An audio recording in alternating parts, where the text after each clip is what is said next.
Good morning, everybody. Happy Wednesday. I'm at my house. Bobby's international. What's going on, Bobby? I'm at the Newark airport getting ready to go to Toronto. Ooh. Doing some Newark, kissing. Australia? Yep, yep. Nope, Newark, New Jersey. Ooh. That's the best Newark. It is not. What's another new? Name me another Newark. New York. That's New York. Yeah, you know why they Why did did they that. call it Newark? Well, when You it's know why next to they New did that. York, why would you call one Newark? So to confuse people, like a certain group you didn't want making it all the way to New York, you would say this is Newark. But that. Oh, good morning, Johnny Benson. Johnny Benson Ooh. wouldn't get confused with Newark and New York. He knows. He knows whys. Johnny Benson probably wouldn't have gotten blackout drunk before flying international, but he's a Oh better human than I no. am. So wait, what? So you and I texted at one point last night. I would probably say it's like 8:30. Were you already drinking then? Yeah. Nice. And then so you had to get up when this In morning? fact, in fact, your exact text of "we're not doing the podcast," I was like, "Oh, thank God," because we were not doing the podcast. Yeah, you had exclamation point in that. And I'm like, what, is he? At first, I'm like, is he mad? I'm like, no, this seems like a happy. Like, oh, good, thanks for letting me know, bud. It's like, woo. But I had to get up at to answer your question 4:30. So you, I mean, you when you're talking blackout, like you mean legitimately? There's parts you don't remember last night. Maybe brown would be a better answer. Brown out. I remember all of the night. There might be parts I wish I didn't remember, but here we are. Dude, no better way to leave the country than fucking go out guns blazing. You know what I mean? Like that's perfect. You leave, you come back, and then when people say to you, "Remember the other day when you were being nuts?" Like, whoa, whoa, whoa! I left the country, I came back. You know the rules, and you walk away. You don't explain the rules. You just say you know the rules. And then they'll be wondering what the Yeah, rules are. it's very much a strategy of burning the boats. Like you land, I'm going international. Let's burn any bridges I have left here, so I have to go. I'm sure people are watching, going, "Why are they saying international? He's literally going to the equivalent of Buffalo. Like he just going to Canada from New York or That's as Newark. I'm sorry." international as I'll go. But don't worry, Pat. I know That's. you were worried. I did bring two hats with me. I Just was to, gonna ask, what did you pack, and were some of them hats? Us? that's the Why do Team you have an USA. us hat? That's a Team Oh, USA baseball. I was legitimately like, why does he have a hat that says us? Is that for you and me? Wait, you brought two USA hats to Canada? Yep, I'm that tourist. Want to let them know. Oh, because usually a tourist would wear like a Toronto hat or something. No, no, no. I'm not that tourist. I'm the other type. Oh, you're not a tourist, then you're just an asshole. Do you go to? Are you the guy who goes to other countries and still calls them foreigners? Yep. Too many I love goddamn that. Canadians around here. Why is everybody speaking French over here in Paris? This is stupid. Nuts. Fucking gay. This is dumb. All right. Well, so I know you're gonna have to get off early today. We're gonna have our guests coming in and all that. But before you go, I wouldn't want you to leave America, USA, without your Charlotte the Stingray update. We've been talking about this for 3 or 4 weeks now.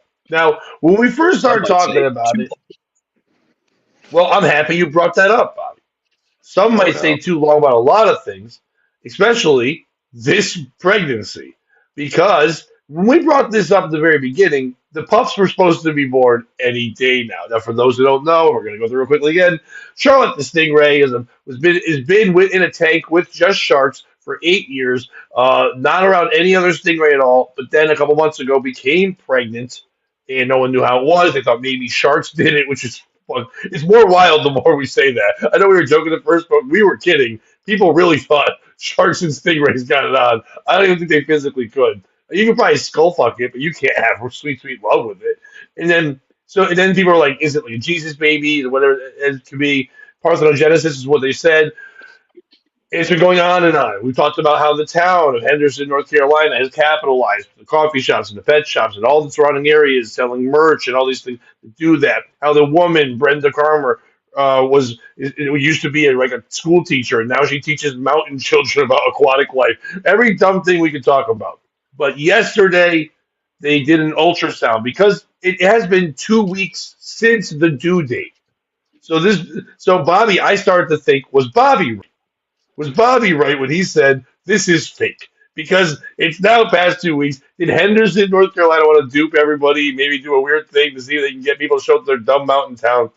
They did the ultrasound. Don't worry, Bobby. The pups are fine. They're good. They said they're all still in there. It just then they did a whole article about parthenogenesis. Uh, at this point, are we supposed to still fucking care? Like, I'm sorry, but your window passed. I don't care anymore. I was fired up for Jesus Pup Mania, but now it's too. They're gonna come out adult. I think the problem, Bob, what they're gonna do is they didn't. This thing's not pregnant. They thought maybe we could find some baby pups. We will say like the cameras went out, can't show it. Yep. They couldn't find baby pups. They found four kinda a teenage stingray. Like they found some teenage stingrays, but they didn't know what to do. So now they're gonna have these four pop up and go. Oh, they were 2 weeks later in there. So now they're men. They have mustaches and stuff. Why do we call them pups? Did we run out of baby animal names? I don't. I don't know who got called pup first, but it is weird how people will be like, no, no, these are pups and these are kids and these are like Well, you know where the veal kids thing. You know where kids came from, right? goats. Yeah, calling a kid a goat. It's the Middle East. They fuck them both. Whoa! Breaking news: Bobby's he's leaving this country and he's leaving with a flamethrower. He's taking people out. Take that, Indians. You fuck kids and goats. You I know how don't hard think that you can joke fuck. was to make at the airport. Yeah, I'm appreciating everything you're doing at the airport. It's good. It's a good time. There's other stories I have that I'm mad you're not going to be there because you're going to be able to say some things out loud that wouldn't be good for you to go in the airport. Wait, are you allowed to go international with those spy glasses on? Because for those who don't know, Bobby's wearing these glasses because there's microphones on them and stuff, but he looks like a spy. Yeah, these are my going international. Got to document the crimes against civil liberties in Canada glasses. Document the crimes against civil humanity. All right. Speaking of documenting the crimes against civil humanity, who's the piece of shit in our story? Is it Charlotte the Stingray for not having this fucking baby? What are we doing? Pop them out already. You're already in the water. You don't have to, your water doesn't have to break. Can your water break when you're already in the water? I don't know. That's a question for another scientist. Is it people for still doing the story? Yes, I appreciate that every day there's an updated story, even though there's nothing there.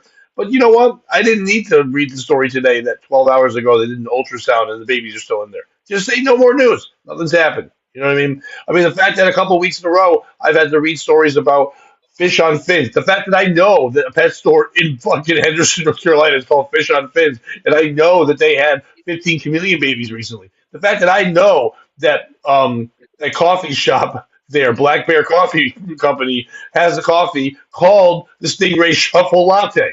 I know way too much about this kind of shit. No one else fucking does. Are they a piece of shit for that? Is it the person that did an ultrasound? What are we doing? What you're taking out this fancy equipment to rub it on a fucking dumb thing to go, look, it's still pregnant. I did it. Yeah, I can stare at it too. It's got a bump.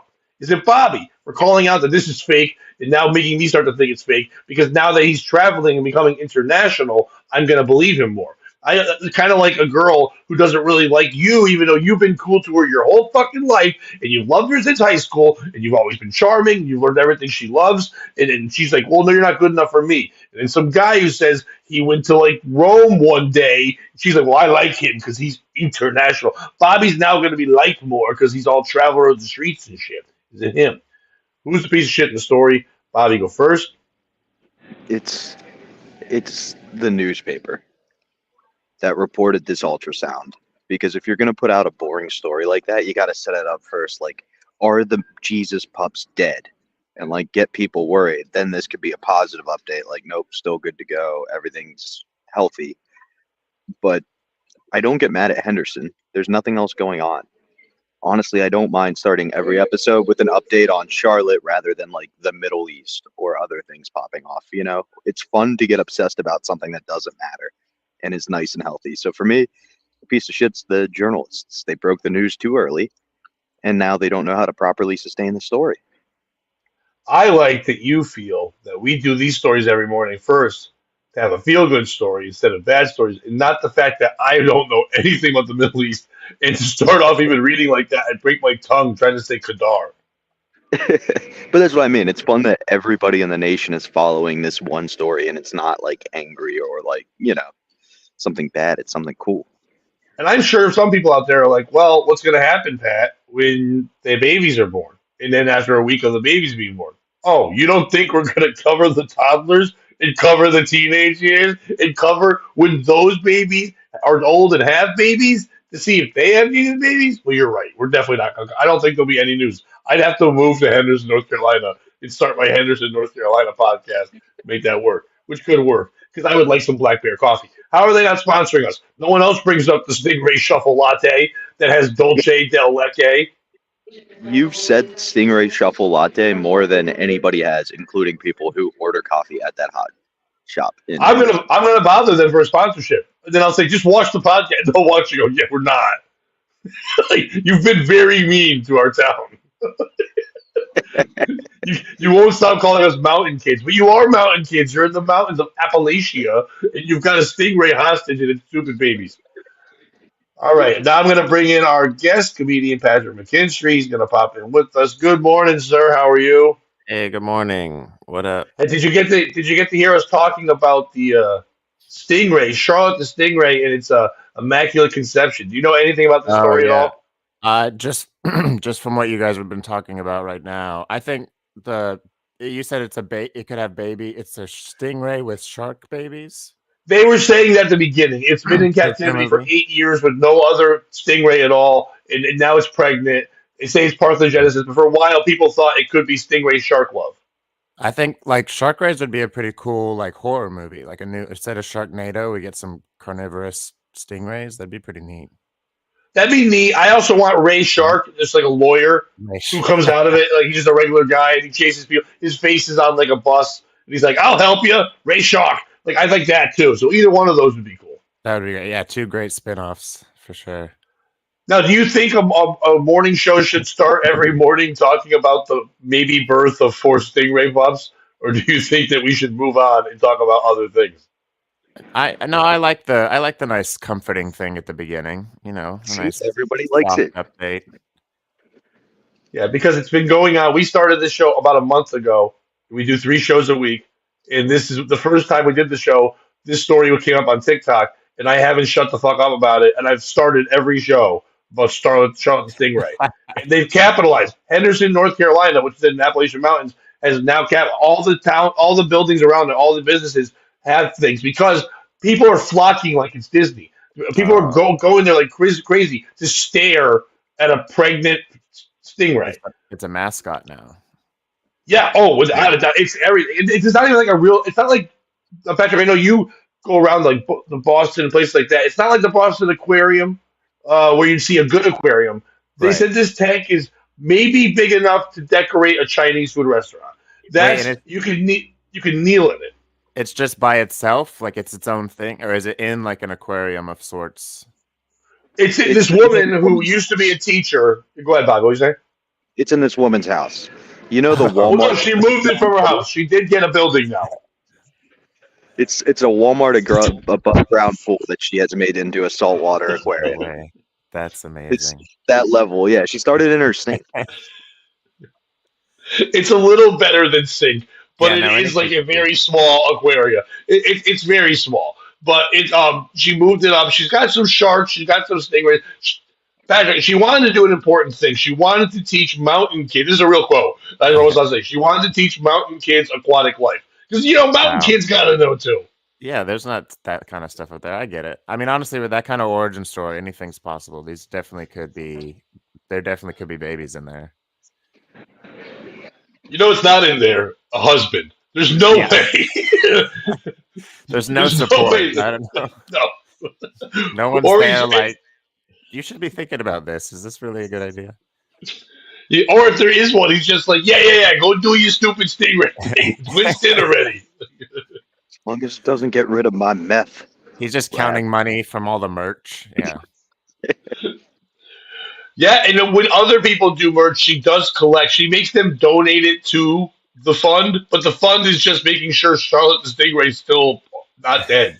So, like, it's not. That's really all it is. Like, because there's a coffee place that makes a coffee called the. I'm gonna say it again, Bobby. It's the Stingray Shuffle Latte, and it's got coconut oil with a hint of dulce de leche. That's for the mountain kids. What the fuck, mountain kids drinking that coffee? They drink moonshine.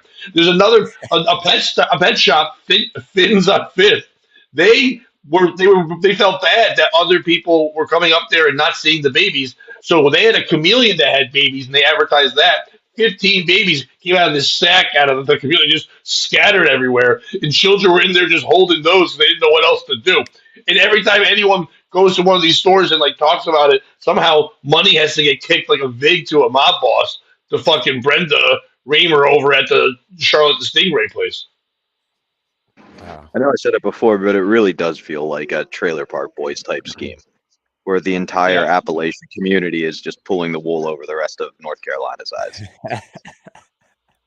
I think from now on, when something bothers me, I'm gonna go. It's not only bothering me; it's bothering the entire Appalachian community. Like, I'm gonna say that for now on. I want people to. No one's gonna call me out on it.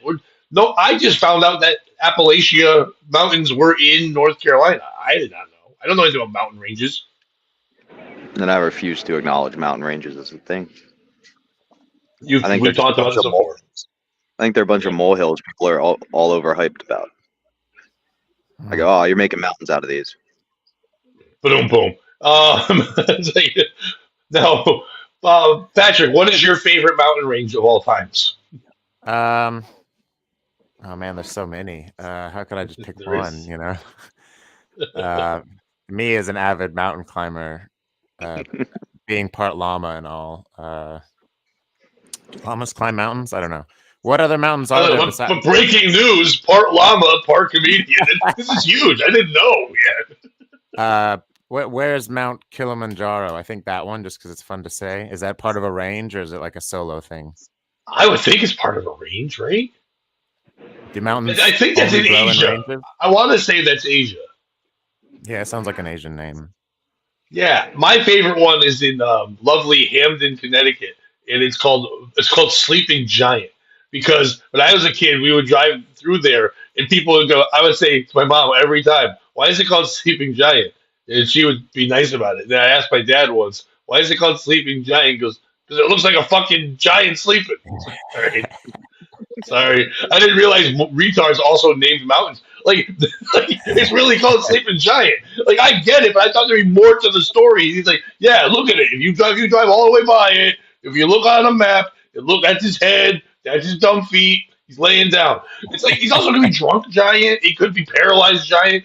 It's right. I like that there's Kilimanjaro, there's Appalachian, and there's Sleeping Giant. Right. Like, that's the stupidest name for him. Like, that guy, I like that some guy was just like, "That's a thing," and he just named it that. Yeah, you were hoping for some lore or something like. Yeah, like maybe, or even give me that old, like, the Native American tale. Where they're like, it's like, the giant once rolled the land. His feet prints are the Grand Canyon. And finally, when he was done making all of the holes, he went to sleep in Hamden.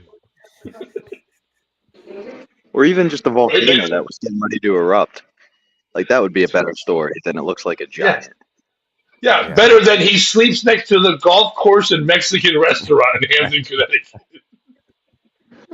By the way, you know what that mountain does? I didn't say it's a mountain, it's more of a hill. But you know what that mountain has on it, which a lot of small mountains in parks in New England have? On top is a tower that just smells like pee. It's always a pee tower. It's always this thing that kids want to walk up to, and you get there. There's nothing. There's no seats. There's no nothing. It's just graffiti and piss. People just climb that mountain, go, "Look at this tower," take a piss, and then climb back down the mountain. Yeah, that's like the old walk tower. To piss in the tower? I think so. I think if I was going to conquer a land and go into the tower, I wouldn't fight the king or battle a dragon. I would pee in the corner and then leave. That's how you claim it. You're like, this is my mountain. I did it. Yeah, that's what R. Kelly was claiming things. That's what he was doing. He was just like, this is my kids. What are you talking about? I can now put them on my tax return. I just pissed on these kids. Bobby, before you got to run, which I'm sure is very soon, you want to throw us one of your stories? Yeah, so have either of you guys talked about or heard about the Boeing whistleblower that was found with a shotgun wound? No. So basically, there was this guy. All these Boeing planes have been crashing and having problems, and he was blowing the whistle, and he was found unalived, as the kids say. And they're saying it was self-inflicted. The internet's saying it was an Epstein situation. But my favorite was the family came out and made a statement, which was, we think it was due to the stressful nature of his job that he passed away. And it's like, I don't know if that's the most tongue-in-cheek way to say we think Boeing killed him, or if it's just like, yeah, no shit, he was stressed. He was a whistleblower against the biggest company in the U.S. So for me, who's the piece of shit in the story, Pat? Is it the family for their tongue-in-cheekedness? Is it Boeing for probably murdering that dude? Is it me for telling a story about airplane failures at an airport? We'll kick it to you first. Okay, well, first of all, it's not you. I'm sure you want to pick this story before you realize this is the craziest place to tell the story.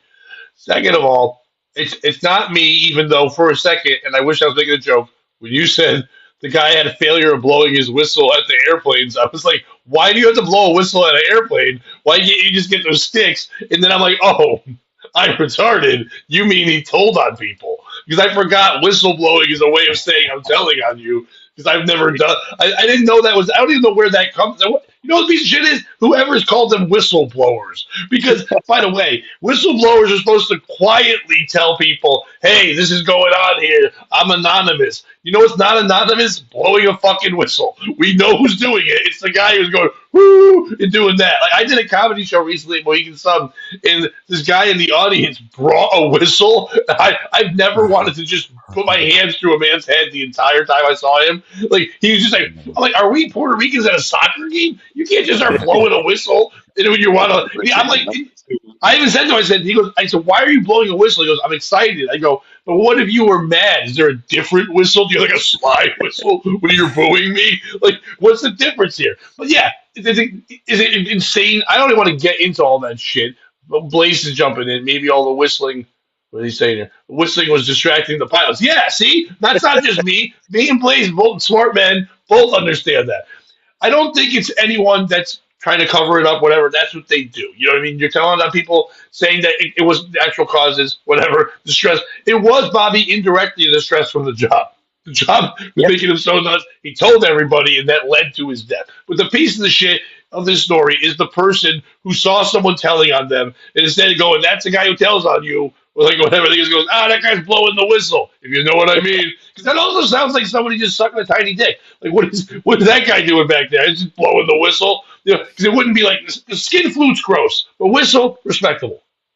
I think back in the day, whistleblowing was like getting the attention. You would do it to get everybody's attention, but now you're right, it's the opposite. We should come up with a new phrase, like snitching in the dark.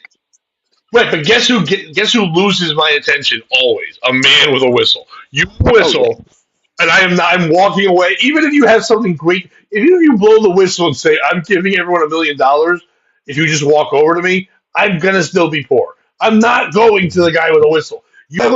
If you're given a whistle for your job is not worthy of you getting any money. If you're a cop, good cops don't get whistles. Crossing guards get whistles. You know what I mean? Like whistles are good for two things, I guess. Telling on people and saying, "Don't rape me, or I'll keep playing this whistle." Like, which is also crazy because I don't think a rapist is going to go, "Whoa, no, not the whistle." That's going to stop my urge to be awful. It's a sound only they can hear, like dogs. It drives them nuts. Oh, I didn't know that. Rape frequencies? We'll kick it to the other Patrick next. In the llama costume. Who's the piece of shit in the story, Patrick? Oh, man. I forgot we got so into the whistle lore, I forgot we weren't talking about actual whistles. I was gonna blame the whistle makers, but I was like, we're not talking about whistles. Yeah, fuck them. You're right. Let's fuck. This is an anti-whistle podcast. That's what we fucking do here. Look at these goddamn whistles. Honestly, make sure you check in with us after you land, because telling this story in an airport you might end up with a shotgun wound. You know? Exactly. That's what I'm afraid of. Yeah. And on that note, guys, I am going to go get on the plane. Check me out at Yo Yucks tonight and Friday. Pat, thanks for making this work, buddy. I'm sorry, I got to run. Oh yeah, no problem. We'll see you on Friday, buddy. Safe travels. Thanks. Heck yeah. I think it's the family, the way they said that, very weird. I don't like the way they were just like, I don't know. I didn't like the way they were just kind of like, yeah, it was very tongue in cheek. Like they weren't even concerned. They said passed away. Like that's such a weird way to say my son was shot with a shotgun. Yeah, that's strange. By the way, I think that now that he's gone, we can say the piece of shit is Bobby for giving a smarty pants fucking piece of shit story and then take it off. You and I can't talk. I said to him, I said, Pat, he told me yesterday, he said, oh shit, I forgot I'm going to Canada. I'm like, do you want to not do the show? He's like, no, I'll do it. But can the guest hang with you? I go, no. I go, Patrick's great. Him and I can talk about a lot of different shit. I have other stories. I go, I'll let you get your one story in. And he breaks out whistleblower, Boeing murder guy. I'm like, I used to the Stingray story. Yeah, he even started with like, hey, have either of you heard this story? And we're both like, no. And he's like, great. Great, let's dig in. This, yeah. Usually with no knowledge. And just so people that are watching know, I would assume that story's real. But the thing is, Bobby is known for it. It's become a game here. We each, usually to break the format down for people, we usually do 3 stories each. I look up 3, he looks up 3, we bring them up, trending things of the day. Bobby makes up one every time, and people try to guess which one it is. Bobby has tricked me in the past. Okay, the best time he tricked me, I was a moron, and I blindly followed him. Because he did say the story was about how R. Kelly was suing the Jeffrey Epstein estate because he didn't get invited to the island. But he had all these fun facts behind it where I was like, it sounds like something R. Kelly would do. So maybe, I was so into it. And then I was Googling it later. And my girlfriend's like, what are you looking for? I was like searching. I told her, she goes, dude, it's not real. And I was like, oh no. So I thought maybe he was lying, but like that'd be a weird one to lie on. This guy killed himself. So allegedly, I'll see you later. I'm going to Canada. By the way, also with him, he's going there and he's doing spots at like Yuck Yucks and stuff like that, which is awesome. But when he told me about it, he said he's also, I guess his mother will happen to be in the area in Canada as well. So he's going to go like see her. She's doing some conferences. But all he said was, my mom's got conferences in Toronto and I'm doing spots. And I was like, that's crazy that her conference is letting you do comedy at it. And he's like, what the fuck are you talking about? I'm like, oh, they're separate things. I thought she was just having some like mom. She's like a scientist. There's like a science conference. And then like, real quick, my son Bobby's going to tell dick jokes and then back to biology. Before we start this conference, my son's going to do a type 5. Yeah. Yeah, have you heard his joke how he spells out the N-word? Because he's got 2 of them. Wow. Yeah, wish he was kidding. Anyway, all right, so I've got stories that aren't about, I know you probably want to talk more about both. Okay, we should wrap that up. You know what the piece of shit is? Anybody who dies after telling on people. Because my sisters, my whole life, I have 4 sisters, they told on me a lot when I was a kid. They never died. They didn't have to blow a whistle. I just got told don't do it again.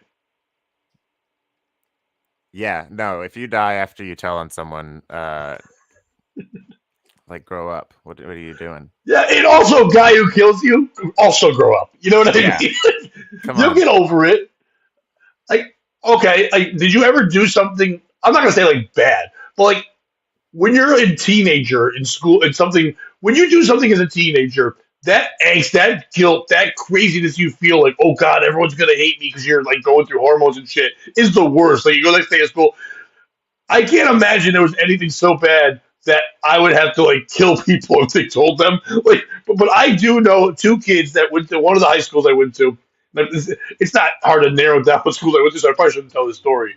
But 2 kids, this was early. This was years ago, so this is the early 90s. When it wasn't accepted. You know how it's accepted now that 2 football players who act macho go underneath the football bleachers and have sex in high school. Two men just fuck each other. That's just normal now in high school. But back when I was a kid, it wasn't. And someone else saw them, and I guess he was going to tell on them and tell everyone they're gay, which, by the way, is the greatest whistleblowing of all high school, when you can just yell, they're gay, and make that happen.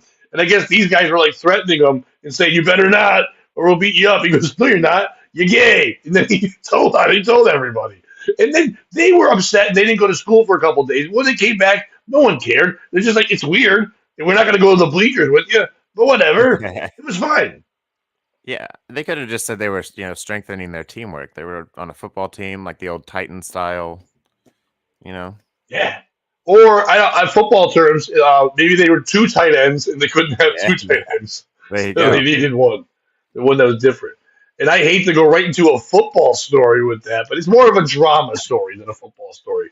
But Patrick, are you a fan of football at all? I keep up a little bit. Same here. I was when I was younger, and I kept up.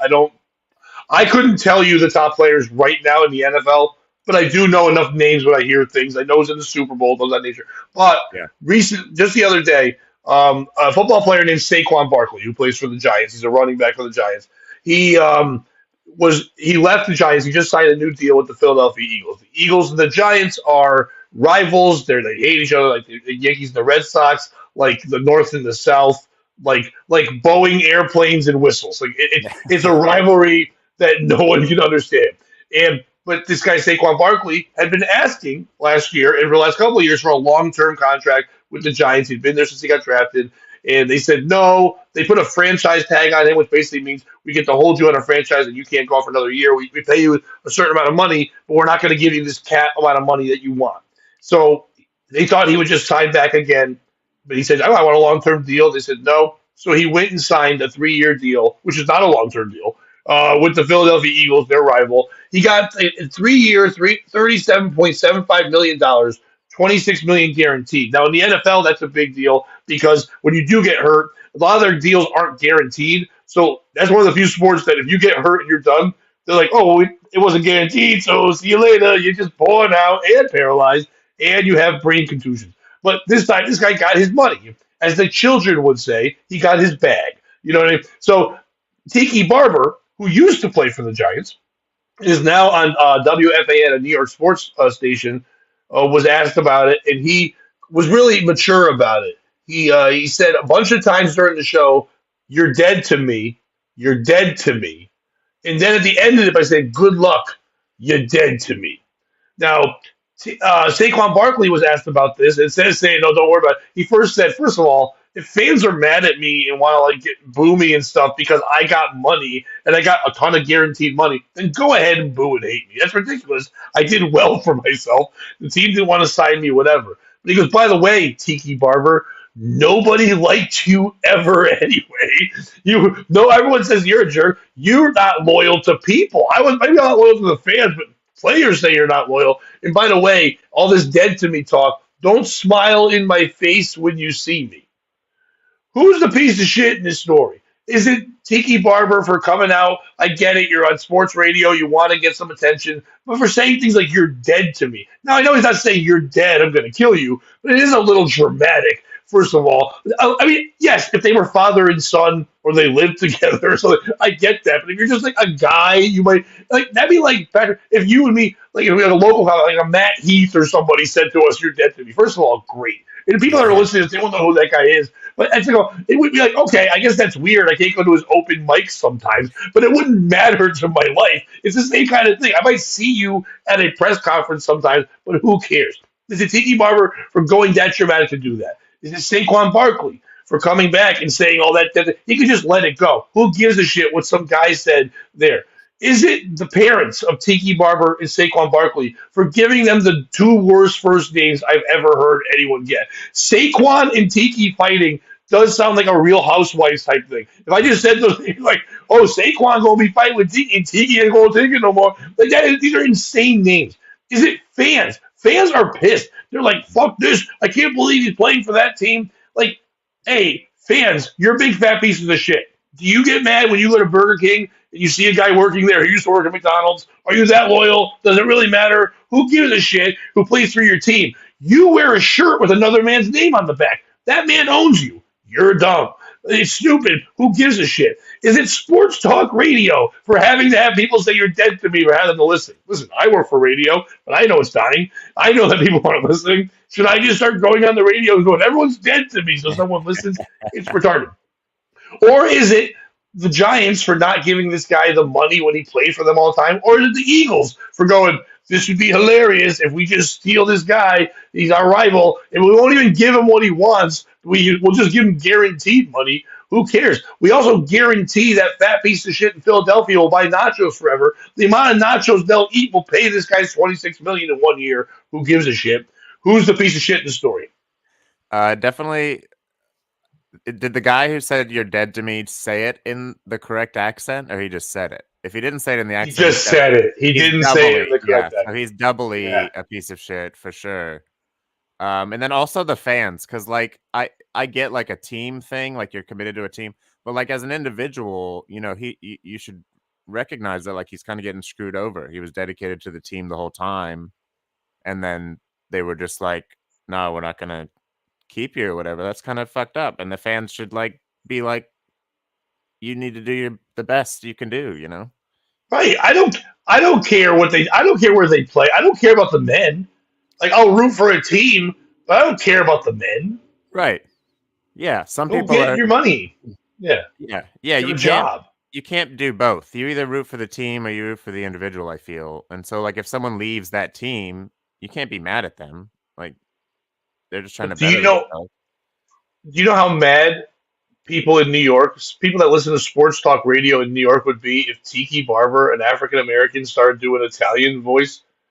You're dead to me. Hey. Like, that would be more of the outrage, and he'd be in a bag somewhere. You can't do the voice. A whole different rivalry. Yeah, that would.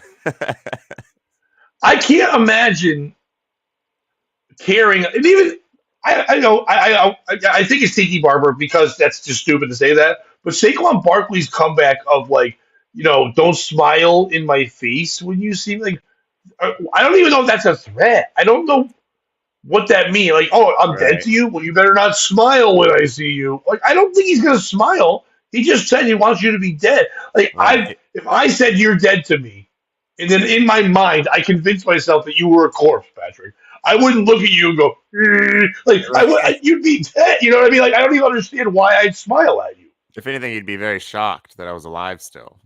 I'd be like, oh my goodness, you rose from the dead. You were dead to me. How are you? Zombie Patrick, that's nuts. Then you could just say, well, I don't know if you know this, I was alive to everyone else. I'm not sure if you're aware of that. It wasn't a group collective where that would be the ultimate thing. And he could do that with sports talk radio and how rabid those, especially New York fans are. If he started a petition for everyone to agree that Saquon Barkley was dead to them, so if he like went to a store, he's like, I'd like to get a coffee, and they're like,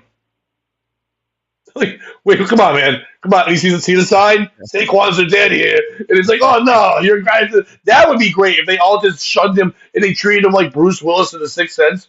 Maybe that's what happened in that movie, The Sixth Sense. It wasn't that he was dead. It's that child and the wife were like, we both agreed that Bruce Willis is dead to us.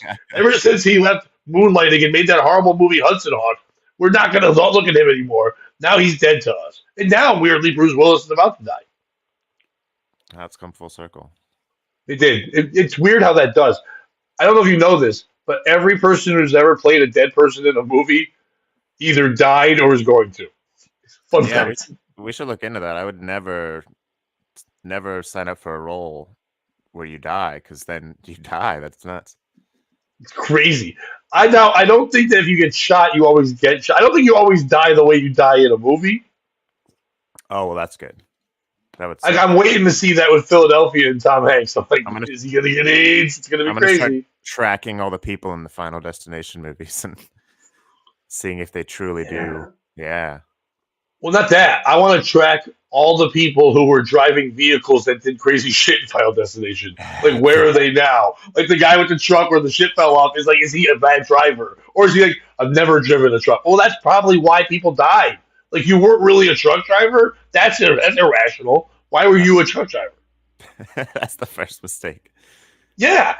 it's also wrong. It's like you could hire this day and age, Patrick, when you have to hire a paralyzed guy to play a paralyzed guy, and you have to play a retarded person to play a retarded person. You should hire only truck drivers to play truck drivers. No one should be an actor anymore.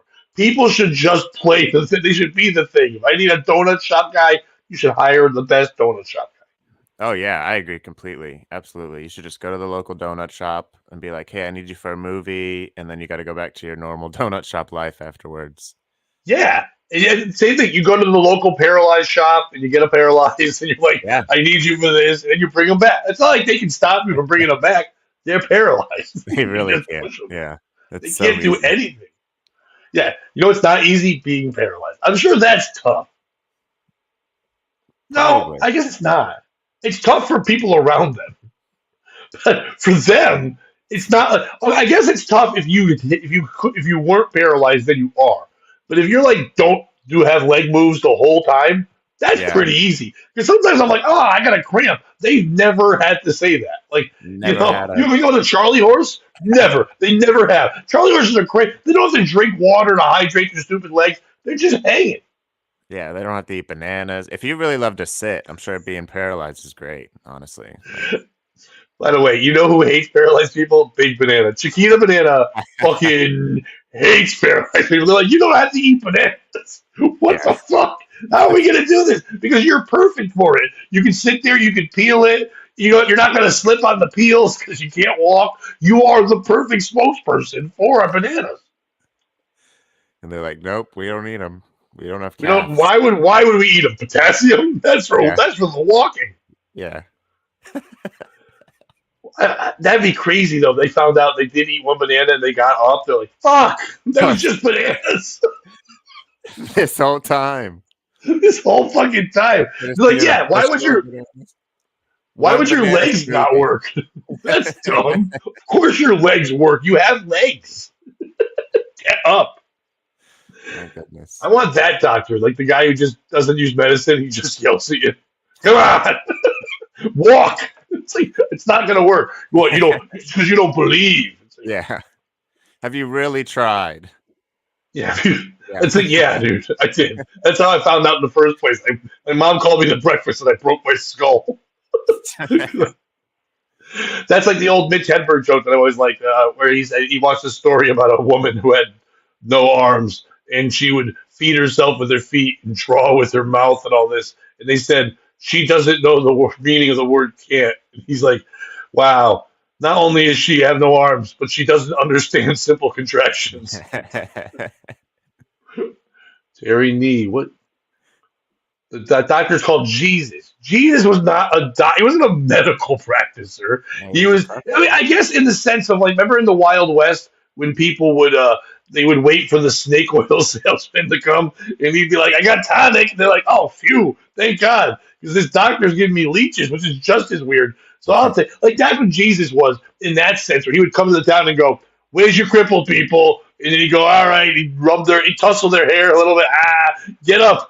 And then he would just take off. It's not like they had reporters and streaming and like podcasts that could report this. So he could just go into another town and go, yeah, they're walking now. They wouldn't be able to go there and find out or get a letter, even though I guess one guy would write a letter. Like anyone that wrote letters just wrote it about God. They didn't write letters like, Dear Epiphanians, this is terrible. This guy's not walking. Jesus lied. They don't get those letters. No. Those never made it through. It's only the good ones. Oh, he says good morning to Terry Nee, but not to us. Well, good morning to you, sir. And Terry Nee, happy birthday. It's not his birthday, but we like to say that to him sometimes. Have you ever been paralyzed, Patrick? No, I can say that I've never lost any ability. I've never even broken a bone, actually. Well, except my pinky. My dad stepped on my pinky toe once and cracked it. But other than that, in a weird punishment or by mistake? We were wrestling, like a regular wrestling, and then he accidentally. What's irregular wrestling? I'd like to know what that is. Well, I mean, I don't know what some people are into. I just didn't want to think it was like a weird thing. We had all our clothes on and stuff. No, you were. It's a father and son. I know that we all do that, but yes, yeah, you were tussling. You were horseplay. Your father was being Yeah, we were a dad that cared about you. It's like, oh right, no. but he accidentally, yeah. But yeah, he accidentally, in like tackling me, his foot anchored my pinky toe to the ground, and then the rest of my body kept going. So yeah. But we didn't go to the hospital because we lived in the South. So I went and told my grandma, and she was like, "You'll be fine. Just walk on it." And it was really blue. Yeah. Oh God. Yeah. When It was my a daughter crazy was shade. when my daughter was like 2 or 3 years old, we had this walk-in closet when I was married, and she had walked behind where I was, but she didn't say. I didn't know she was in the room. She was in the other room with her mom. She came in, and I went to close the closet door, and her finger was in between the door thing, and same kind of thing. It got right below. And she wasn't. She didn't want to scream because she was trying to Mm. sneak up on me. So she sat there with tears going down her eye. I'm like, I turned around. Oh my God! I opened the door. She goes, why didn't you say anything? She goes, I was trying to sneak up. And I was like, oh my God! It was like the worst thing ever. I think the closest I got to. I mean, I did break my heel. I had to learn to walk again for a couple of years. But besides that fun tale, when my legs fall asleep sometimes, or my arm does. You ever like lay on your arm when you go to sleep, and it gets so bad that you have to like pick it up and start like that's where I go. Oh, these cripples have it tough. Like, but then why don't they just do this and rub it, and, and then they'll be better? I think that's all you need to do is go up to a guy. If I could ask everyone watching today to go up to a person you see in a wheelchair and just start kneading their legs, and then go, all right, you're good, get up. I think that's I think that's what Jesus was doing. Is what I'm trying to Yeah, get to. he was a really Jesus good was massage rubbing people's masseuse. legs. Yeah, yeah. Yeah, he was a carpenter, but his family was like, "You can't be a masseuse. That's gay." And he's like, "I'll show you." And then he became the best Carpenting. masseuse in the world. I being a carpenter back then.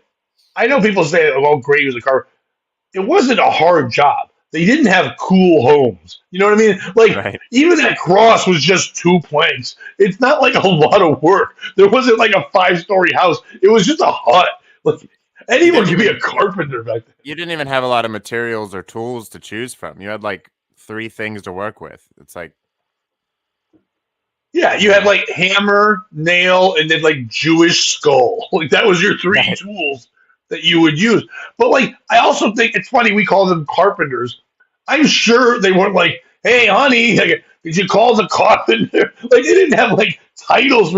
They're like, "Hey, our stupid hut isn't working, and those people from Gomorrah came over. They're all tired from butt fucking, and they need somewhere to stay." And he's like, "All right, we better call the carpenter so we can build our bunk beds for those two asshole fucking guys." Like they weren't carpenters, they weren't plumbers. And it's and I also, as much as they say that, what is there? I didn't read the whole Bible. I didn't see that part of the movie. Is there a part where he's just for a couple of years working as a carpenter? Yeah, supposedly he does. He was just the only guy in the village that owned a hammer, so they were like, "We got to call him to come fix our Carpenter. stuff." Yeah, that's how you become a carpenter. You just own a hammer and bang it on stuff. Well, he was real thin and had long hair. Maybe they were calling him that because Karen Carpenter, the anorexic lady who died, the singer, they look a lot alike. They're like, "That's a carpenter." They're like, "You mean the builder?" Like, no, the lady. Yeah, The lady that hasn't shown up yet. It's like her. That's weird that he's the.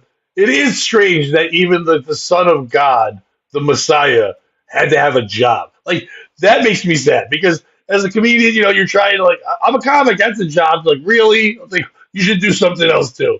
I go, I'm making people laugh. I'm bringing joy. They're like, you should have a skill or a trade. He's like, I walk on water, bitch. Like Jesus, like that. Build something. right. Yeah, I mean, once you heal all the blind people, you gotta start doing something else. You gotta be productive again. You can't just everyone can't be blind all the time. Yeah, but you know what though? But back then, when there's nothing cool to look at, there was no beautiful cities. Women were gross. Men were all stinky. Like blind is good. You know what I mean? Oh I don't yeah, think you want to see anything back then. absolutely. Everyone was covered in leprosy and stuff. Like you were, you had the good deal if you were blind. Yeah, you know what's not around anymore? Leprosy. That's not a thing. We're just shit's fault. It might be. If you have leprosy and you're watching, please let us know. Chime in. But like, that one as a kid freaked me out because I didn't really know what it was. And When your in finger movies that falls would off. make fun of it, they would just be like, "Oh, shit just falls off." And I'm like, really? You're just walking down the street and then just a limb falls off? Like, that's insane. Like, how are you not dead? That's crazy. That's like Jesus was a that could be just carpenter, like built zombies. houses. We're getting a song. I don't know what the tune is. There's probably a carpenter. Jesus was a carpenter, built house, stores, and banks, chain smoked Camel cigarettes, and hammered nails and planks. He was level on the level and shaved even every door and voted for Eisenhower. Or like that's a poetic license there to really change Eisenhower to door. But, because Lincoln won the war. Oh, there's another line. I didn't know that. I was trying to make Eisenhower rhyme. I didn't have to. I could just say, and Lincoln won the war. That song covers a lot of history that I don't know. Oh, is that an There's a actual lot song? of. Oh, I don't think so. I can't. Oh, It okay. wasn't a good one. It can't be. But that song covers a lot of bearded history. Jesus, Lincoln, Eisenhower. I think he had a beard. I don't know. I don't know what Eisenhower looked like. When you say Eisenhower to me, I think of that other guy, Teddy Roosevelt. I don't know why, but I do. Yeah, I think of like a guy with like he's like this with a mustache. Yeah, they're always like the Yeah, they're always presidents are holding always things. back then. They love that. Oh yeah, making sure their collar still works. Yeah, That's a good move. still here. That's presidential. Yeah. Yeah. Because they're doing that to go. All right, now let's make sure women can't vote. Yep. It's like, let's go. America. Yeah.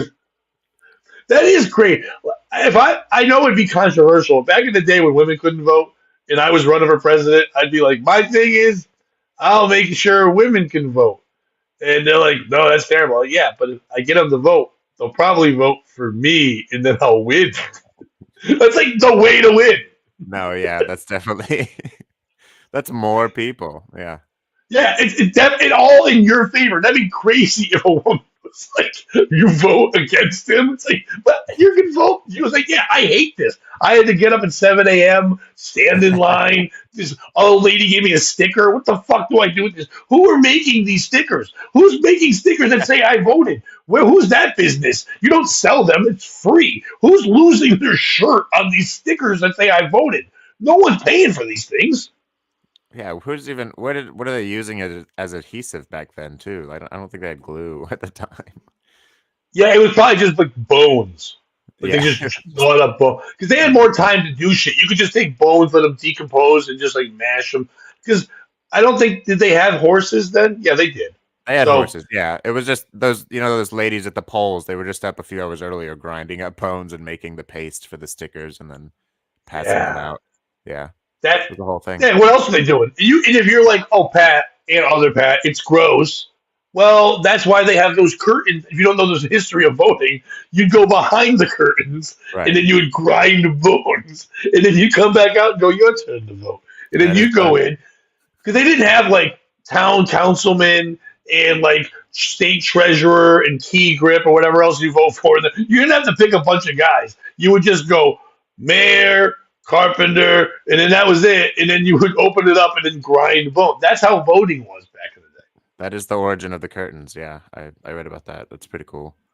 They didn't even have curtains back then. Like Jesus invented curtains. Yeah, yeah, yeah. Oh shoot. If we get out on these Yeah. tangents, and then I I was forget gonna about say, the previous if you thing. could go back to where we started, let me know. That'd be great. No, but like, okay, so are we still on the Tiki Barber story? Yeah, I think that's what it started with. Yeah, because you're dead to. Okay, yeah, it was kind of like dead, paralyzed. Oh yeah, then we went to Dead paralyzed. legs. Right, that's what it was.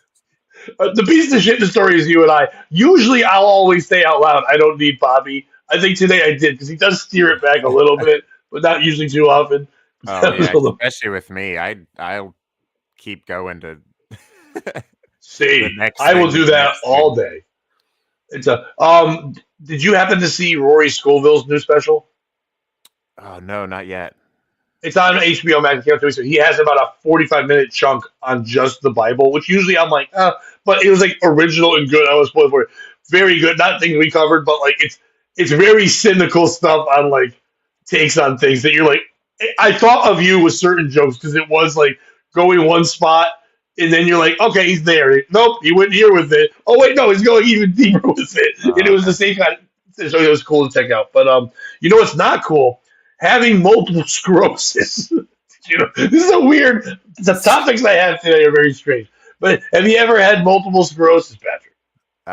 No. Is that where your back is kind of crooked? Which one is that? Yes, because I have singular sclerosis right now. But someday, first of all, I thought you meant me because I was like this. I'm like, was that my back crooked? And then I went backwards, and I'm like, oh, you mean the general me? Yeah. Is that why you look like that? Is that what we're getting personal now? Sorry. That's what I want to do from now on. If you meet anyone, they go, I have cerebral palsy. Like, oh, is that why you look like that? It's like my cousin has cancer. Oh, good. That's why it looks like that. I thought he was just gross. Oh, I thought you just wanted to sit in that chair forever. You're paralyzed? That's crazy. Tremendous. Oh, you had chemotherapy? I thought you were on a swim team. I thought that's why you're all shaved and smooth. Okay, my bad. But multiple sclerosis is a disease where you have more than one. Wait, where's my POS morning sticker? We got to get those out there. Yeah, that's great. But it's the conversation. Come on. No one does Jesus talk like the two of us. Thank you, sir. But multiple sclerosis is a disease that I guess makes you have you have a sclerosis, and then it just doubles up and it becomes so much. I don't know what it is, but I know it's bad for your body and it's not a good time. But you know who has multiple sclerosis?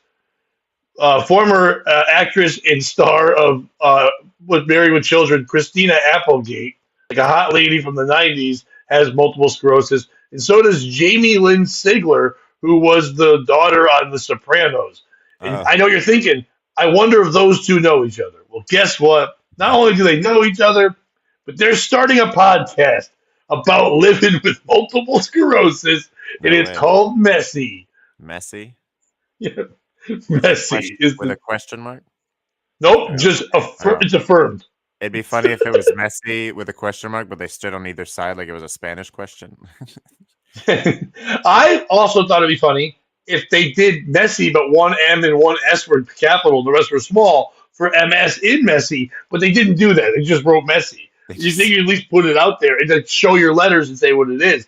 But they've come out with this because they want to talk about what it's been like and how it's brought them together.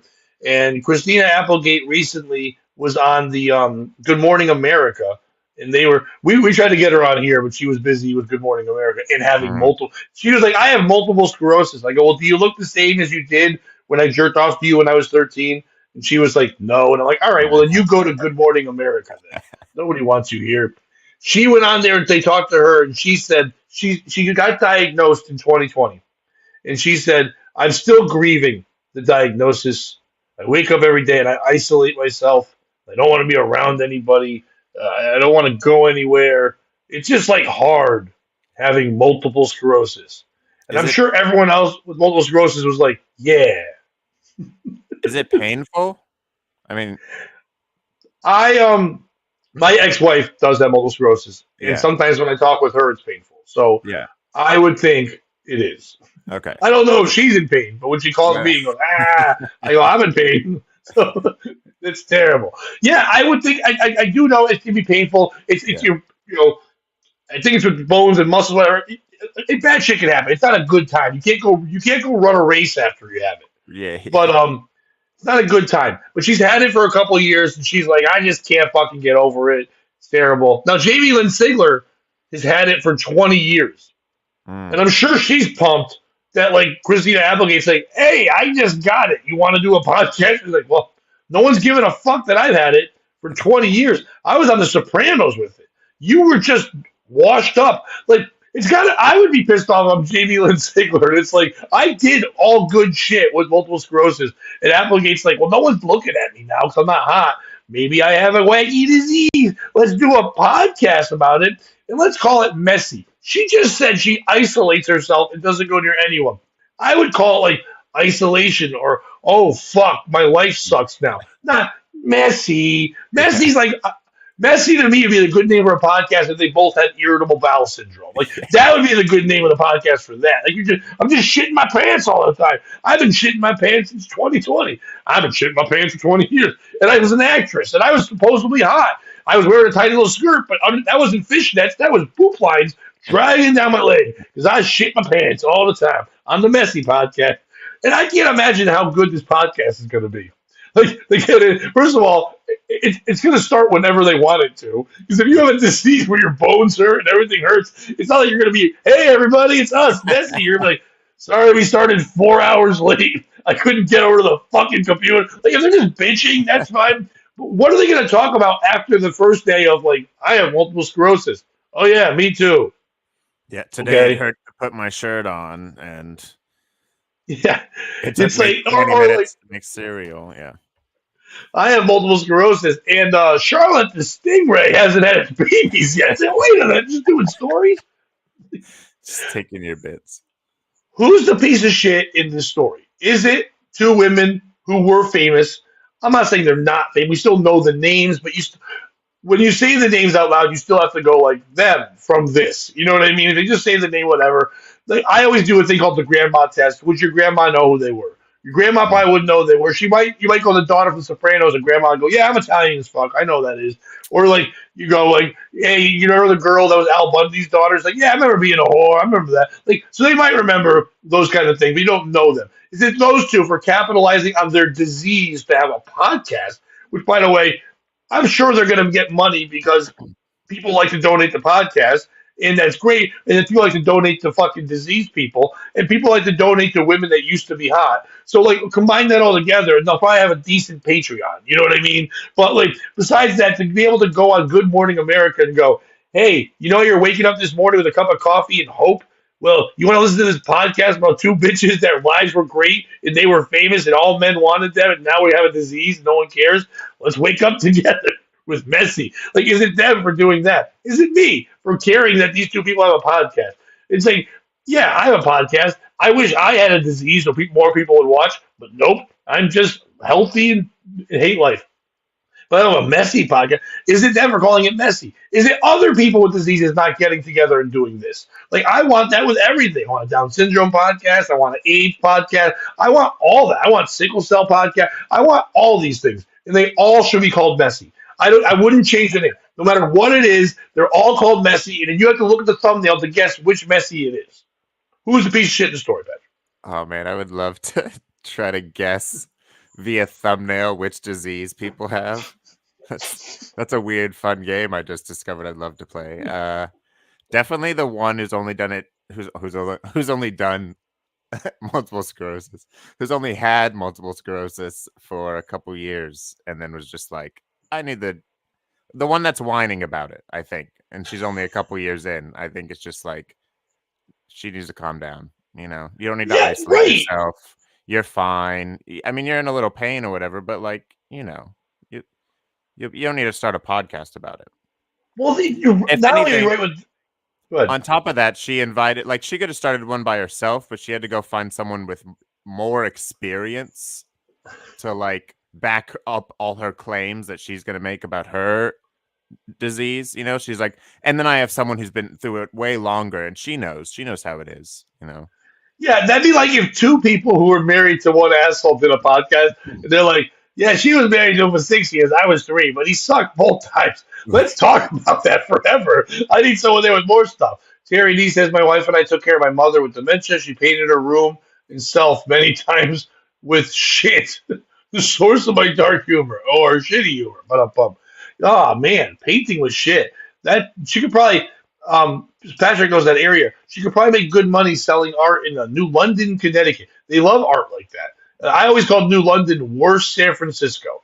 Kind of what it is there. But yeah, I think she's a piece of shit too, Christina Applegate. And I did grow up into sharing this wonderful story. I'm not kidding. The first time as a teenage boy, how old I am, I did ever masturbate was to Christina Applegate when she was on Married with Children.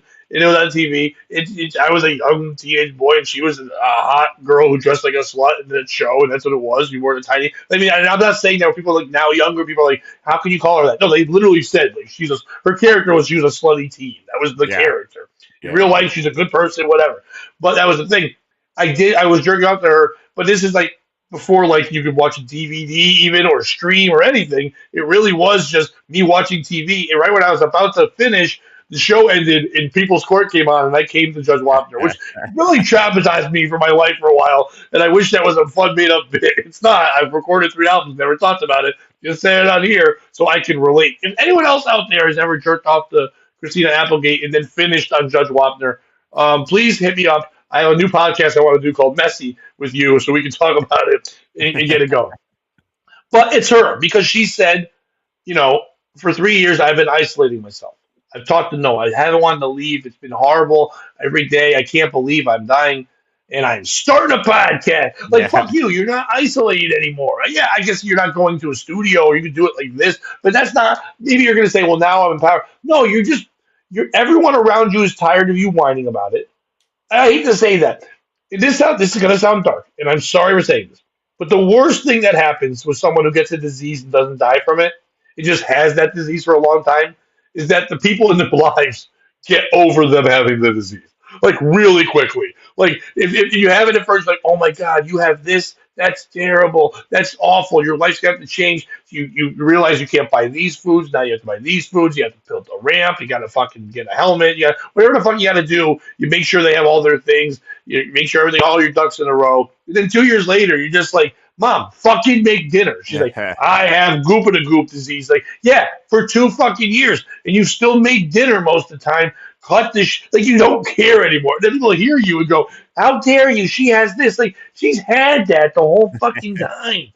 She's had that more than she's not had that. Who gives a shit? So I think that's what was happening. Her husband was probably like, "Hey, remember when you were hot and fun? Now you're just multiple sclerosis Jones." Like, and she's like, "Well, aren't I the best multiple sclerosis? Like, if they were gonna make a multiple sclerosis Mount Rushmore, would I be on it?" And her husband was like, "Maybe, but you know who else would be on there? Jamie Lynn Seigler, the greatest multiple sclerosis of all time. She's had it for 20 years, and she was in The Sopranos, way more popular show than Married with Fucking Children." She's like, fuck that bitch. I'm coming out of isolation, and I'm going to start a podcast with her. Instead, she should have looked at her and said, "You're dead to me. You're fucking dead to me." And they're like, holy shit, they stole Tiki Barber's thing. That would have been perfect. I like that. Isn't the theme song to that like Love and Marriage? Or something like that? Like you hear that song and you get a little hard. Is that what? Is that like, a little bit. I mean, also because it was sung by Frank Sinatra, who gets me hard too. I mean, how does he not? How does not a man who sang, oh, I'm about to anger a lot of Italians, but a man who sang okay. Like, he sang okay. He spoke it. He was like, skibbity boop pop, you slut, and look at me and put it in your butt. Like, that was like his songs. Like, they weren't good. And like, him and other white men would just travel around with money and go, come here, broads and dames and floozies and skirts. And then they're like, we're not racist. Look at Sammy Davis Jr. He's being black over here, and he's got one eye.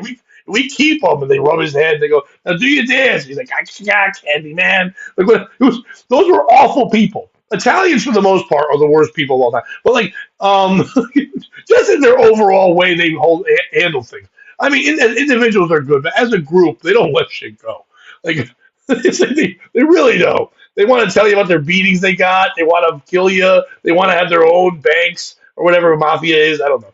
I'm not really. I don't watch those movies. I've never seen Godfather. Fuck that.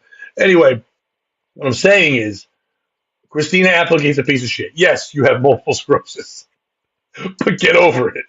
You don't need a podcast. You know what I mean? Get an OnlyFans. That you want to fucking do something? You used to be hot. Men will still join it. You've got multiple. I'm sure there is a market. I don't know what multiple sclerosis does to your feet, but I guarantee you there's dudes out there that want to see sclerosis feet. Yeah, there's a whole different, set of angles you can work with now. I wonder if there's a OnlyFans for feet with people that don't have feet, like just nubs. Nubs. Only nubs? Like, yeah, like nubs. Nubbing. You can donate. You can do shit to the nubs. You can put nubs in stuff. Yeah, Nub and Rub. No, dude, the Nub and Rub is the great. A tug and rub doesn't even. I never liked that because it didn't rhyme. Rub and Right. tug, it Yeah. doesn't It also rhyme. sounds aggressive. Nub I don't and like the rub. word tug. I don't like the word tug anything with my genitalia. You shouldn't be tugging it, you know, like that's You shouldn't really tug anything. you Like, tug like a really heavy wheelbarrow, you know, like that's yeah, or a boat, I guess, but I don't. right. Yeah, It's a tugboat, but you're not tug to tug. I mean, you're kind of towing it. It's more of a towboat, I guess toe. Yeah. but you're not tugging a boat. Yeah, you're not leading me along with my penis. Like that's not what a tug job is. I don't like Yeah, that. I've never wanted to be tugged in any way, shape, or form. If anyone says anything has tugging involved, I'm not like I'm listening. Like no, I'm not listening. I don't want That's just tugging at all. that's someone's pickup line. They come up, hey, you want a little tug? Like no. I Maybe guess if they if said little tug. If they said little tug and Yeah. it was kind of cute, I'd be like maybe a little tug, but like a half.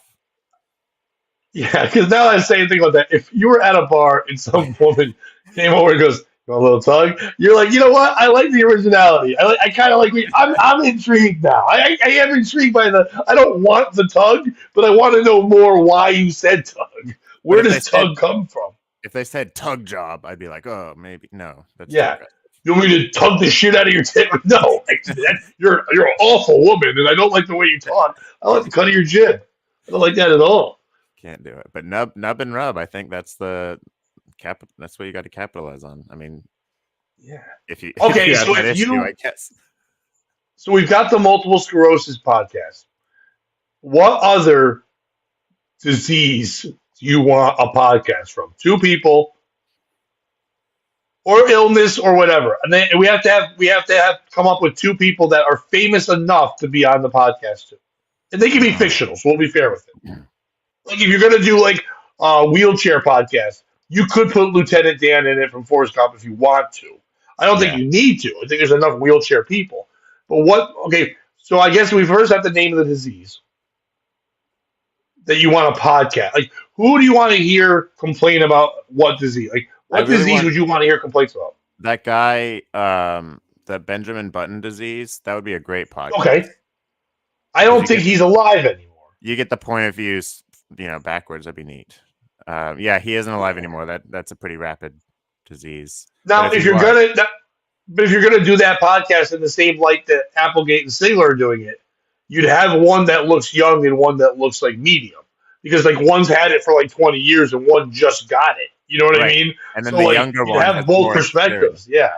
The younger one has more experience, even though technically it's older. So you just have this child. Like back in my day, I wasn't a pussy like you. Yeah, it'd be great. Yeah, and you call it like Button It Up or something like that. You could have a fun name for the podcast. Yeah, it's like, Absolutely. it's Messy like buttons. yeah, that one. I don't want an AIDS one because that one really. I mean, AIDS is just normal now because they have commercials during podcasts I watch on YouTube. They're like, "You got AIDS? You want to go dancing later? Use this." Like, you have AIDS? Don't go dancing later. You know what I mean? Like, take a moment, think about what you did to get AIDS. Relax a little bit. probably I'm not saying started- you can't go out and live life. But you don't need to canoe now. You have AIDS. Yeah, it started with dancing. You probably shouldn't keep dancing for a little bit. All right, Terry, I'm listening to this Tourette's podcast. Yeah, those are out there all the time too, but they always yeah. feel fake because like it's easy to fake it because Tourette's is so wild that when you're pretending to have Tourette's, you seem like you have Tourette's too. It's not like a subtle the shit. It's like it's been done so much. It would be hard. I think it'd be fun to have a Tourette's podcast where you have two Tourette's people and then just like a host, like a Ryan Seacrest, like that poor guy who's trying to keep the stories going and pitch topics, and they're just swearing and yelling the N-word or doing whatever Tourette's people do. That would be a fun thing to watch. But I think I'd listen to one episode and that'd be done. Yeah, I when I was a kid, I thought Tourette's were like themed. Like some people only said like fruits and stuff, but I think it's not. I think it's just random. But if it was themed, it'd be really cool if you found like a guy with Tourette's that only shouted like zoo animals, and then another guy that only sang Jimi Hendrix songs or something. That'd be really neat. Or he just named them. You're like, wait, is that a Hendrix song? Yeah. Like he doesn't even sing it. He just knows the song. Like I don't know. I think it's Watchtower. I think. I don't know. He just shouts "Purple Rain" every once in a while. Yeah. Now, Aaron has a good point. I hope that that's not where tug of war came from. Wow, Yeah, yeah. me too. Because I forgot that is the most famous of the tugs, right? Tug of war. That was a Spartan game. That doesn't even make the phrasing we've just accepted. But tug of war. What is Yeah, it? The tug. It'd be the war of the tugs, right? It wouldn't be the tug of war. You and your friend tug each other, and the first person that's comes is loot. Do you win or do you lose? Like, oh, that's who wins? Is it really a war? I think they were just trying to make it sound manly, but they were just jerking each other off under the bleachers. No, wait. Is the game tug of war? You're pulling and pulling to one's. I mean, I know what it is. Like the strength of one team overcomes the other team. Right. So is that saying the tug of war come from like the throes of war? Like war is so hard, you have to battle. In the tugs of war. They're like, we're not gonna say tugs. Like, come on, there's one reporter's like, we're gonna leave the in the tugs of passion. Like, no, dude, we're going with throws. We're not going with tugs of passion. We're not going with tugs of war. Like, you can have tugs of war. Like, but is it going to mean anything? It's like, no, people in gym class are going to hate it. Drunks are going to do it. And sometimes in strongman contests, they'll do it in your mud. We're going to get rope and a knot and we're going to pull. It's stupid. The tug of war doesn't even make sense to me. It's the war of the tug. Yeah. Right? Yeah, back in the day, there's a tribe of tugboat sailors, and they they sailed in angry at the fishermen, and that's where it originated from. The tug of war. I don't. If you were the host, Patrick, and they called you, Seigler, Applegate, give you a call, and they're like, "Hey, listen, we need you to host this." Would this be the first thing you said to them? Terry Nee says, "Quit crying. You made it through the birth canal." I think that'd be the perfect way to start and end the podcast. Quit your whining. You didn't die. Oh, it'd be a good podcast? One where two people were attempted abortions and they made it through. Like from birth, before birth. Everyone's always like, I'm cursed since birth.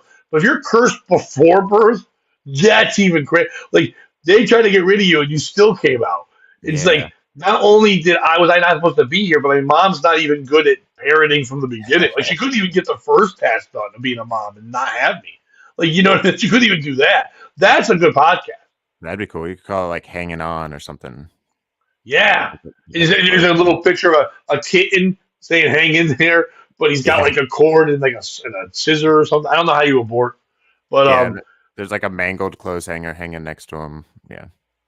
Yeah, I feel bad for the guys who were just really good at clothes hanging like that. Like, I don't want to get into the gross of abortion, but like, no one's really doing the coat hangers. Like, there was a time where people understood a coat hanger could do so much more than hang coats. Like, they could break into a car with it. They could ruin a pregnancy. There were so many things they could do, and now no one even uses them. And then the guy who made the plastic one, fuck you. Like, he stole like all the job, because you can't abort a baby with a plastic coat hanger. Yeah. Unless you're like Houdini. I don't know how you would do that. Yeah, definitely not strong enough to do that. You can't. Well, I guess you can't unbend it, but I was trying to imagine even doing it regular style, and that wouldn't work either. Just getting the hook in. Just kind of, but then it would expand rapidly. Yeah. Ladies, stay still. I hate it. I wouldn't. I don't. What would I want to see? A podcast, I guess. I am interested when people don't have arms and legs. Like, I can't watch a whole doctor, but I am interested when they can do shit. I would listen to a podcast about people who are like, I work in Subway sandwich shop and I have no arms and legs. And everyone's like, dude, it's weird at first, but they make the best sandwich. The less limbs, the better. Like, if it was two people that were just like heads and torsos on a podcast, that'd be great. And you call it like an arm and a leg or something like that. Yeah. Well, I would listen to that. I like that idea. I think the multiple sclerosis podcast can only be for people with multiple sclerosis or people living with somebody. Like, I can't imagine. I'll tune into anything once, but I can't imagine I'd want to listen every week to them to just complain about this one disease they have. Is multiple sclerosis like really extreme arthritis? That's what I kind of, or is it worse than that? Is there like? It's worse than that. Some people have to. I mean, some people that to go as bad as having like chemotherapy for it and things of that Oh, okay, nature. okay. You have to radiate. It really it is a terrible disease, and it Yeah. does take a long time. You can have it, and it can. But at the same time, I wouldn't want to watch a podcast with two people that have cancer. Like, Yeah. I get what they're doing, but it's to me that's more of a documentary, like a weekly. If it's going to be a doctor and every week a doctor has other multiple sclerosis patients come on, and he talks to them what things they're going through, and I can learn from the doctor about multiple sclerosis, and then people who have multiple sclerosis can relate to the patient that's on there and learn from the doctor. That can be interesting. You know what I mean? Like I've never had to have an intervention from drugs, but I can watch intervention because it's like, oh, there's someone here who's telling me the horribleness of like, doing meth. Because I was like, is meth really that bad? They made a TV show about it and everyone likes it. It's a good time. I never saw Breaking Bad because I don't like meth or cancer, but I know a lot of people love that stuff, and that's why they watch that show. But like, I can see watching some intervention thing, but I just two people with the disease who aren't educated on it. I know they're going to say they are because they have. Everyone that gets a disease is now a doctor. It's like you just got a disease. If you were a doctor, you would have known first and beat the disease. Right. You're not a doctor. So why would you fucking want? I don't want to hear your opinion on it. You know what I mean? I don't like. Yes, a podcast with two rape victims would be empowering for like a minute. But if you had a podcast with two rapists, and they're like, "Yeah, this is how I do it," you're like, "Whoa, this is crazy! You're just confessing." Like, I think you'd watch that more. Yeah, they could go in a lot more. They could put a lot more episodes out on just like what it is. Where like the victims, they just say what happened, and then that's an episode. And then now you're just victims. People are doing research for us. In MS, resulting nerve damage disrupts communication between the brain and the body. I don't know what all those words mean. I mean, honestly, I appreciate it. I'm very ignorant to most diseases. I don't know about you, Patrick, but I'm the kind of guy that when someone says they have a disease, I'm like, gross. It cringes me out. Yeah, it really does. I'm like, oh man, okay. Sorry. I feel bad, but I'm like, I don't know anything about it. No fist bump for you. Right. Know what I hate? And you'll get this. Some of the people here won't. I hate in comedy that the more diseased you are, the better spots you get. Like I definitely like I've known people that had cancer and all of a sudden they're on shows. I'm like, but they're not funny. I'm like, yeah, but they have cancer. We tell people they have cancer. People come to the show to watch them have cancer. I'm like, why would I go there to watch someone have cancer? And they're like, well, no, but they're going to joke about it. I go, cancer's not fun. I think you can joke about anything, but it's not a great something. Not everyone's going to want to laugh at it. Like I did a show years ago. There was this girl, I think her name was Noelle. She did pass away. And she was a comedian. And then, were you around for her? Did you know her? I remember in CT Comics. Right, yeah. So when she first started, she was just a regular lady doing comedy, and then she was cancer lady doing comedy, and she had to do. She was on a bringer show at Foxwoods, and I was hosting it, and of course, she brought the most people because she was telling everyone this could be my last. She was doing that a lot, like this could be my last show. I'm gonna die of cancer, and like okay, so they came, and when she got there, I'm like, are you gonna talk about cancer? You're gonna get 5 minutes. Just do your jokes. She's like, no, I'm going to talk about that. I want to thank people. I might need a little more time. I go, well, you're not getting more time. Just like with the cancer. You don't get more time. If anyone should know about time restraints, lady, it should be you. But, like, you got to do your 5 minutes. That's it. So she goes up there and she does, like, 3 or 4 minutes of a kind of joke. But all the jokes are about having cancer and having sex with cancer. And, now her husband's happy because the carpet does match the drapes. It was like pretty tasteless fucking shit related to cancer. And also, what bothered me was it was pretty hack cancer. You know what I mean? Like you have cancer, I want to hear deep cancer cuts. I don't want you to tell jokes that I could write not having cancer. I want you to fucking give me something real. Like when a fat guy just talks about being a fat guy, I don't want to hear that. I can write about being a fat guy. I want deep fat guy cuts. Yeah. Shit like that. Well, she goes up, she's doing the whole cancer shtick, and then with a minute left, she's like, I just want to thank everyone for coming out. It's been so hard to be able to laugh with you. Like, there's more comics on the show. People are crying in the audience now, and I'm like, what the fuck? So I walk up, and she turns to me, instead of like shaking my hand, she like embraces me in front of everyone and like hugs me. And I want to make it light, and I'm not the best at making things. I think in my head, oh, this will turn it around, but it usually doesn't work out. And to this day, there's a couple of comments. Kevin Fitzgerald and Beecher were at this show, and they remind me of this. This is like over 10 years ago. She hugs me, she grabs it, and I grab the mic behind her, and I'm like, hold me closer, girl with cancer. And I just thought that'd be great. And everyone's just like, they get so mad. I'm like, fuck you. That was quick. It matched the song. It was a good time. She's like, what? I'm like, dude, what the fuck? But then I was able to like bring up the next person, and it was fine because they all just now hated me. They weren't mad about cancer anymore. That's great. That's how you catch cancer. They should not have been mad at that. Yeah, I mean, I didn't shit on her. She was holding me.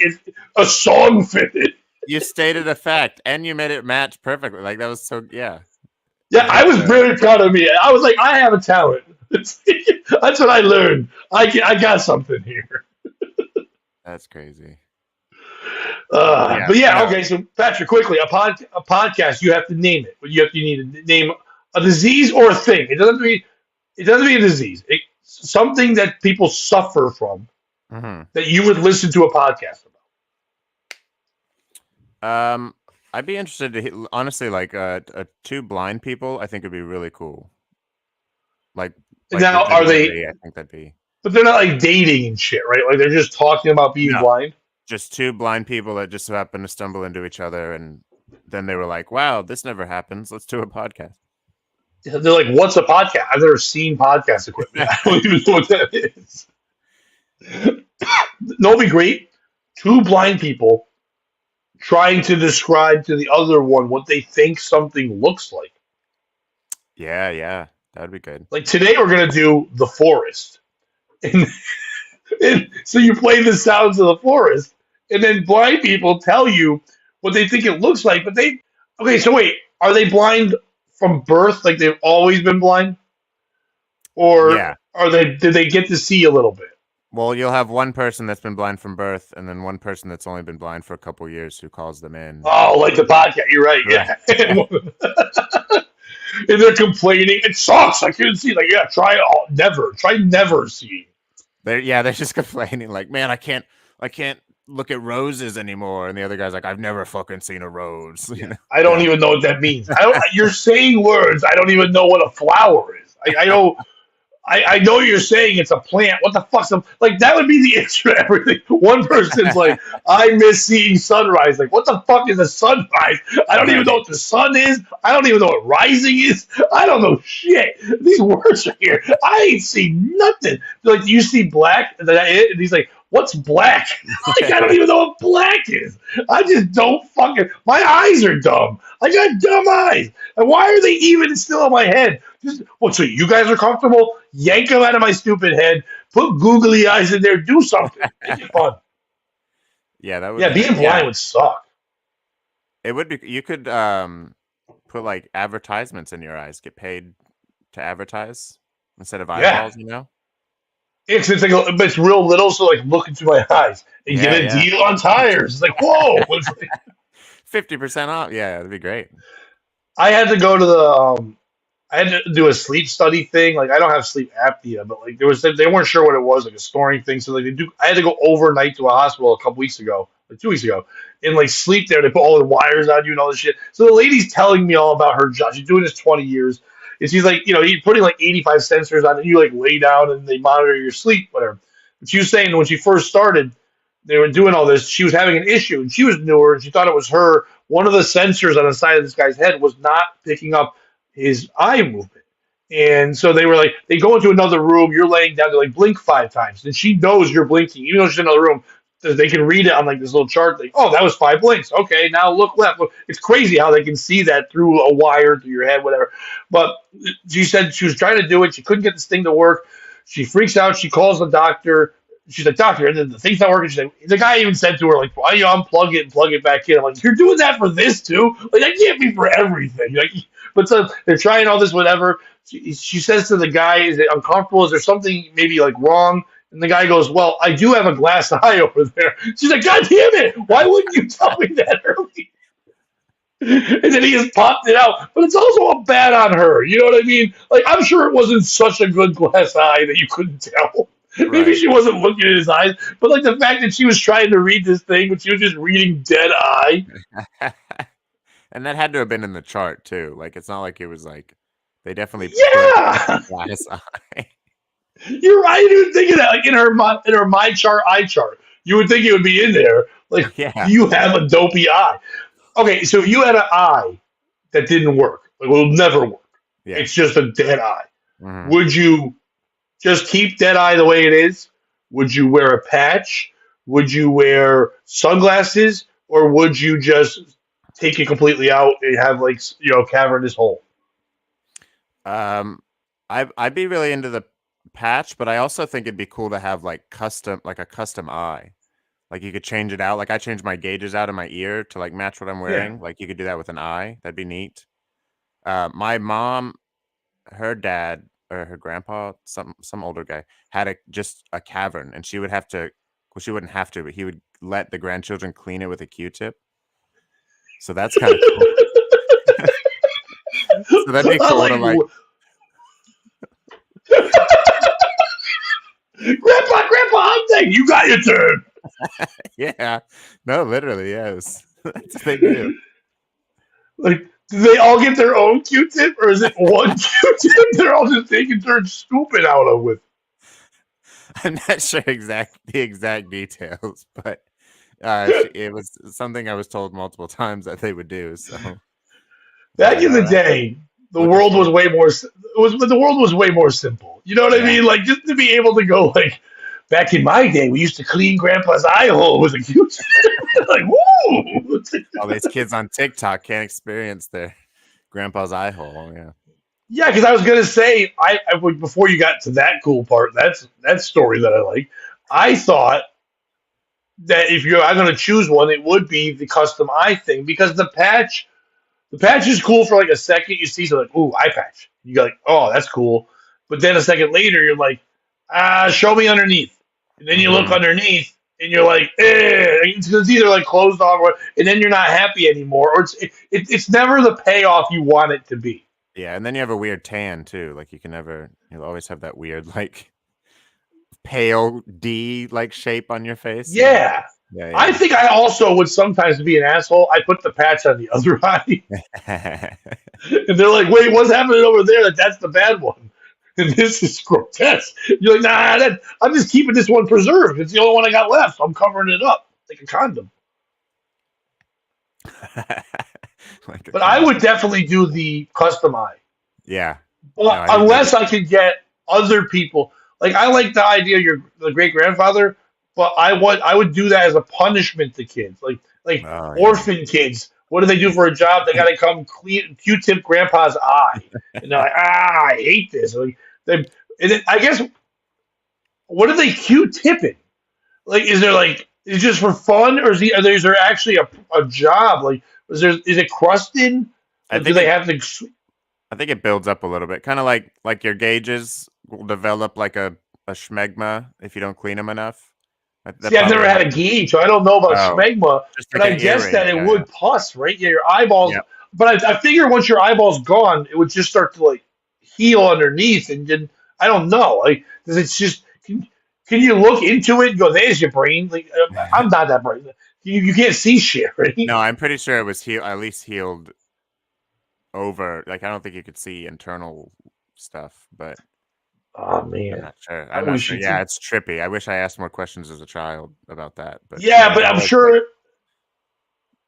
Like, the problem with that is that the way your brain works, you have a very good comedic mind. You would ask the questions that would make people upset. You wouldn't mean to, but you would go into a whole thing, almost like a detective of the eyeball. And it's like weird because they told you this story, and they're like, "Grandpa, I used to have a missing eye, and they would Q-tip. The kids would Q-tip it." And you're like, "I have so many questions. Like, that's disrespectful." I'm like, you fucking told me. You told me about you're being disrespectful. We're talking about this guy who died, and I never knew he was missing an eye or kids Q-tipped him. Right. Now that's all I know. That's all I know about him at all. Yeah, that's like if like Ripley's Believe It or Not only showed you like the photo of the freak people and then just like ended it. They didn't give you any info. You couldn't email in with questions. Yeah, it was horrible. Yeah, like when I was little, my aunt, she was Q-tipping her ear, Mm. and she answered a phone, a landline, and Oh. she did it to the wrong ear, and she hit it, and it punctured her eardrum, and she can't hear out of that ear now. And whenever anyone mentions her name, I just think of that, and I was a kid would bring it up constantly, and it's just like, and they're like, stop bringing it up. I go, why tell me that? It's the most interesting thing about this woman now. All I know is that she was. First of all, I don't understand in what world when cell phones. I know it's different now for younger people, but like a landline would ring. You'd have to walk over to it unless you're standing. You're not holding your phone. You'd have to walk over to said phone location, grab the phone, and bring it to your ear. Like what? At what point do you Q-tip and you go, oh man, ring it. I can't remember it. You leave the tip in, you walk over like a Frankenstein, and you whack it in, and you Helen Keller yourself. Like, how the fuck do you do that? At what Like, that's velocity do insane. you have to?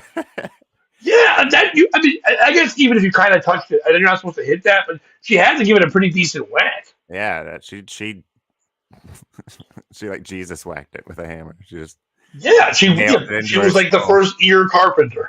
The first Jew they hammered his skull. I tried to do a bit, and it just. I don't think I gave it enough work, but also I think I don't know where I was going with it.